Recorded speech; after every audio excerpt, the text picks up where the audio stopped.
E o assunto agora é a reforma trabalhista. Ela entra em vigor em novembro deste ano e ainda tem muita gente com dúvidas. Entre os micro e pequenos industriais do estado aqui de São Paulo, apenas 15% se dizem bem informados sobre esse tema. Paulo Araújo, isso significa que, além dos trabalhadores, a dúvida também é de muitos empresários.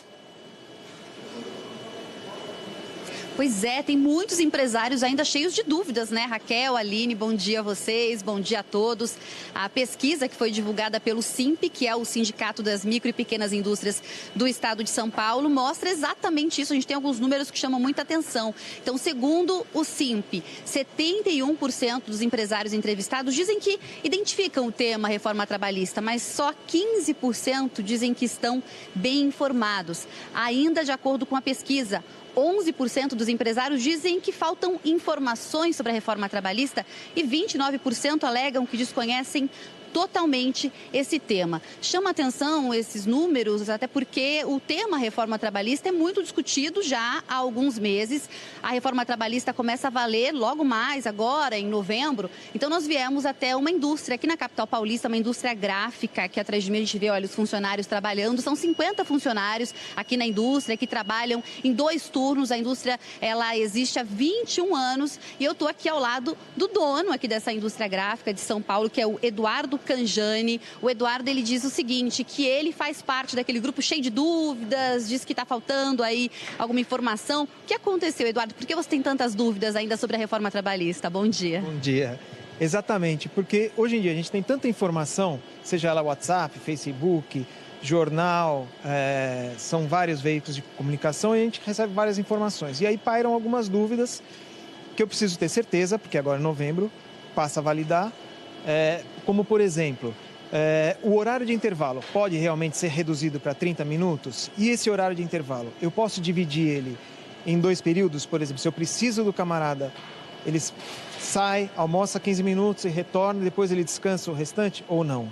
Bom, é claro que eu não vou nem tentar responder essas perguntas todas que o Eduardo, essas dúvidas que o Eduardo tem, porque eu não sou especialista nesse assunto. Então, por isso, a gente trouxe aqui um advogado trabalhista que é especialista nisso, o Sérgio Schwartzman.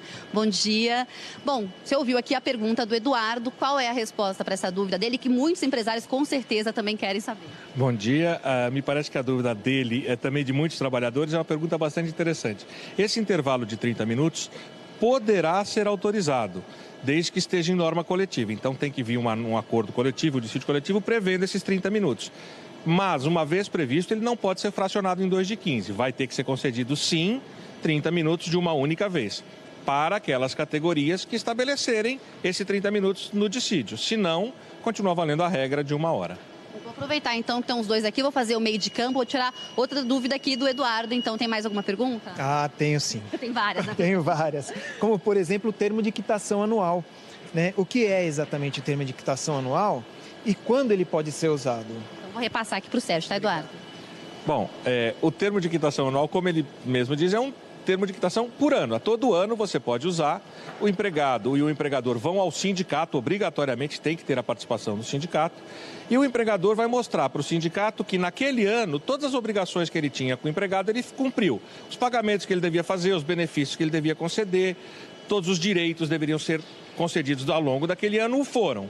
O sindicato vai fazer uma avaliação, vai verificar se efetivamente foi cumprido e se foi, ele vai fazer um documento dizendo quais as obrigações que foram efetivamente cumpridas. Então, as horas extras foram pagas, os salários foram pagos, o 13º foi pago, houve concessão de férias, o vale-refeição foi dado, mas tem que discriminar um por um e vai dar uma quitação dizendo, naquele período daquele ano, aquelas verbas foram pagas e essas verbas não mais poderão ser discutidas no futuro.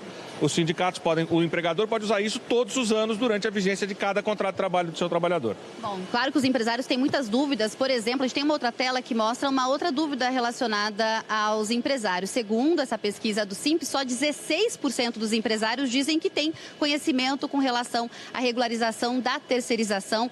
Claro que a gente poderia ficar aqui muito tempo ainda conversando com o Sérgio Schwartzman, tem muitas dúvidas ainda, né, os empresários, então tem que correr atrás, porque afinal começa a valer em novembro, né, Raquel, Aline?